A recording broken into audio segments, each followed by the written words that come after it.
থেকে ফোনটা ঘেটে যাচ্ছিস, দেখ না। বাড়িতে তো শান্তি ফোনও ঘাটতে পারি না। দেখ এই বঙ্গভূমিতে যেখানে একসময় বলা হতো আমরা একই বৃন্তে দুইটি কুসুম, তখনকার সময় নেতারা যদি একটু হাল ধরতো না, তাহলে এই বঙ্গভঙ্গটা হতো না ভাই। হেই তোমরা খাড়া। আমরা ভারতীয়। একদমই তাই, ঠিক যেমন ও পোস্টটা করলো। শরীরটা তো খুব খারাপ, ওষুধগুলো কেনা দরকার।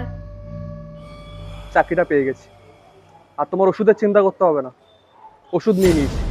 আর হ্যাঁ বাবা,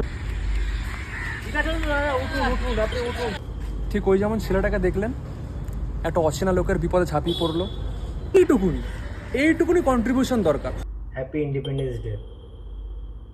বিভক্ত হয়ে গেছে হিন্দুতে এবং মুসলমান। আমি হিন্দু, আমি মুসলমান।